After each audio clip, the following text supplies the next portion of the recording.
Joseph Salt, Richard Bliss Brooke here. Today we're going to talk about Vision Works, story number 2. Yesterday I told the story of the Doobie Brothers. So if you missed that, go back and watch Friday's Vision Works episode. Hello, Elysium. Hello, Ron. Welcome. Thank you guys for joining. Hey, if you would today, I don't ask you to do this every day, but if you would today, tell me what you're from and what are you building? Where are you from and what are you building? Hello, Patty. Hello, Serena. Hello, Gail. Hello, Angie. Where are you from and what are you building? Hello, Joanne. Hello, Angie. Hello, Mubashar. Come on, Mubashar, tell me where you're from. I'm thinking it's not Kansas City. Hello, Deborah. Hello, Maria. Good morning, Serena. Where are you from and what are you building? There, we got our first what are you building. Colleen Riddle, for some reason, Facebook says I can bring you on camera. Should I do that for Vision Works? Hey, Marcy.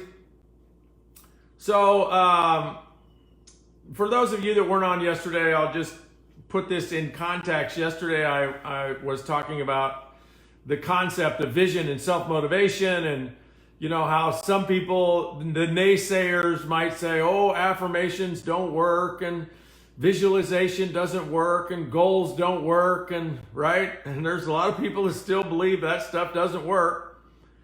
And so I just told you a story yesterday about how for the last 35 or 40 years, I've carried a vision in my heart and in my mind, and I have it written down in some special places that I wanted the Doobie Brothers to play for one of my birthday parties. When I got successful enough, I would have the Doobie Brothers play at one of my birthday parties. And so I told you the story yesterday about how the Doobie Brothers played at my 50th birthday party.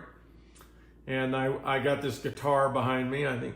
Can you see it? I don't know where it went. Anyway, so maybe it's right. That guitar.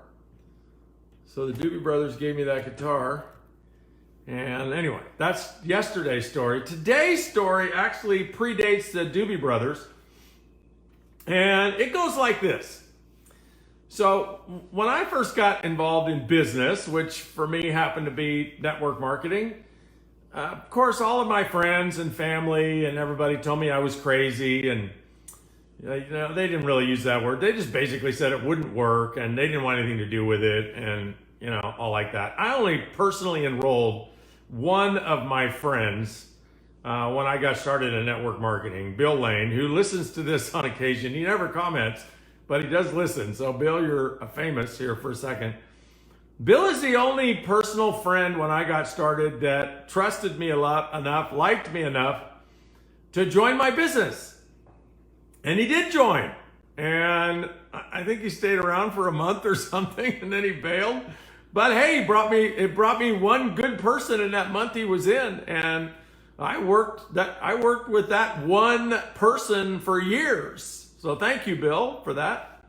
But generally, people said, this isn't going to work. You're crazy. You're an idiot. It's a loser thing. That's all hype, right? So as I was becoming successful and had become successful in network marketing, I actually thought, you know, oh, well, when I start making 10 grand a month, then I'll be able to show them, right? I'll be able to, I don't know, drive back to my hometown in a nice car and I'll show them that network marketing works and I can be successful and I'll just make a lot of money and then I'll prove to them. But guess what? That didn't work. People either didn't believe me or they would have the, oh, well, sure, you're making a lot of money. You got in the beginning. So that's kind of the way people go, right? Is, no, I don't want anything to do that. Or you prove to me that it works, and then you prove to them it works, and they say, well, yeah, but you got it in the beginning. You can't win, right? So I wasn't winning when it came to proving to my hometown network that I could be successful. It wasn't working. I don't know how it happened, but I even got my hometown newspaper. I didn't get them to do it, but they ran like a full feature story on me, picture and everything, and that didn't work. That didn't prove to all my friends. And so I kind of always had this chip on my shoulder, right? Like, hey, network marketing really works. I made this thing work, and you guys still don't think it works. You still don't think it's worthy of your consideration. So I got this idea. That if my success in business could be featured on an indisputable magazine, like a magazine. I don't know why I thought about magazine, but I guess it could have been a TV show, but I just thought magazine. If my success could be featured on a national magazine, then there's no way people could ignore me, right? They couldn't ignore me if I was on the cover of a magazine. So I'm at the, I don't even know what it's called, but I'm at like a fair. I don't know if it's a permanent facility. It's just north of Akron, Ohio. It's south of Cleveland. It might be like a Six Flags kind of thing. It might be a permanent amusement park, or it might have been a state fair, but I kind of think it's a permanent place. And anyway, I was working with one of my leaders, Mary Niedenthal in Akron, Ohio, and she and I are working together for a week, and we're riding in the car, and so we had kind of a day where we didn't have any meetings, and she said, what do you want to do today? And I said, I don't care. And she said, well, you want to go up to this amusement park? And I love amusement parks. I was, yeah, let's go to the amusement park. So we're up there walking through the park, and you guys have probably seen these now, but I had never seen one. But I'd actually visualized it because I was teaching and deeply embedded in vision and self-motivation. I had not written Mach 2 yet, but I was teaching people all about the concept of visualization and success. And so I had been thinking about, wow, if I could have my picture on the cover of a magazine, like a really important magazine. And so we're walking by this booth, and I said, Mary, what's going on in there? And she said, well, that's where they take your picture and they superimpose it on the cover of a magazine, and then they give you a frame of it and you take it home. And I just about peed my pants. I was so excited. I thought, you gotta be kidding. I've been looking for something like this.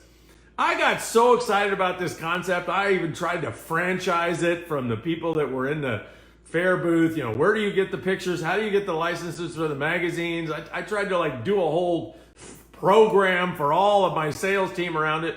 Anyway, I go into the booth, and so how does this work? Well, we put a fake, coat and tie on you, and we take your picture, and then we plaster it on we got a license from these magazines, and we'll give you a cover of the magazine. I thought, this is so phenomenal as a visualization tool for me to be featured. It's just perfect, right?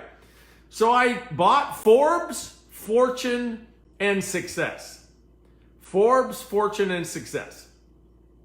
And because Success Magazine was my favorite magazine, Success Magazine it's been around now for 130 years.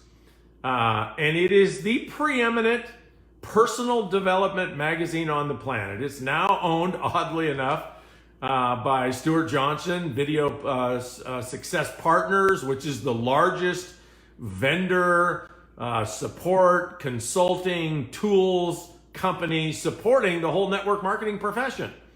It owns Success Magazine now.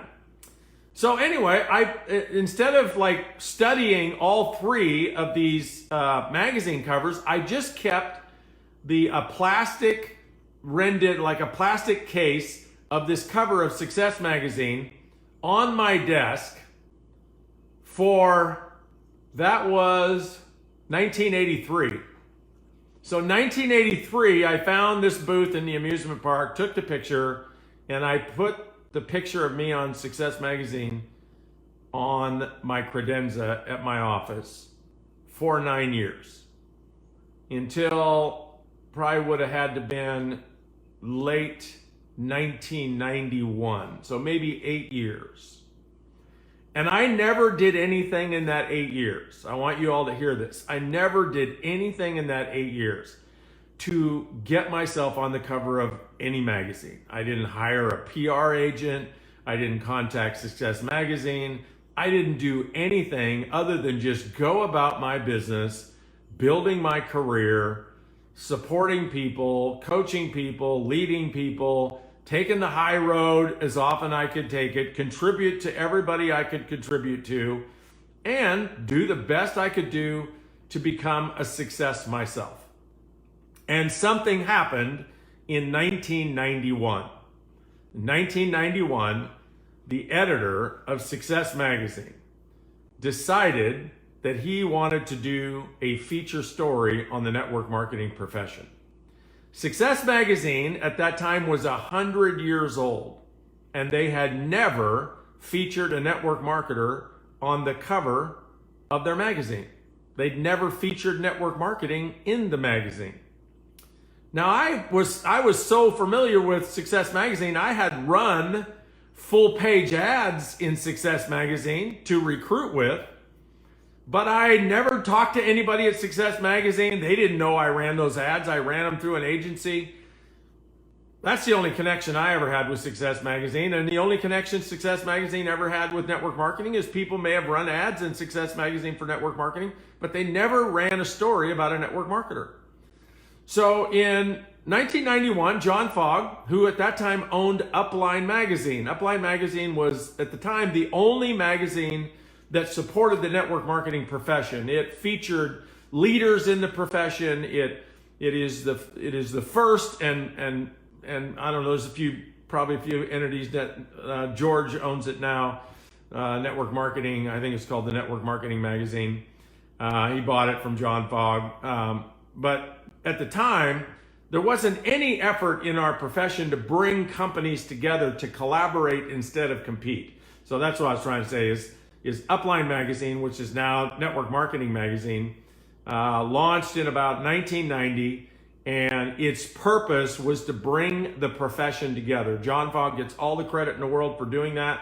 He's the first leader in our profession to ever introduce the idea to companies and top leaders, hey, how about instead of competing with each other, you collaborate with each other and learn from each other and partner with each other and not raid each other's teams. And so I was a big part of Upline Magazine because that was my vision for the profession. And so anyway, Success Magazine somehow or other got a hold of John Fogg because they found out he was the magazine in the profession. And they asked him, hey, who should we interview for our feature on network marketing? And he said, well, you got to interview Richard Brooke. There's nobody else to interview. Well, how did that come about? Pure relationship, time and energy that I spent collaborating with John Fogg, supporting his vision for the profession. And so anyway, I get a call from Success Magazine, and first question I ask them is, well, why did you pick me? And guess what their answer was? They had two answers, which was kind of interesting. The first answer was, well, we contacted Rich, the boss of Amway, but he didn't return our call.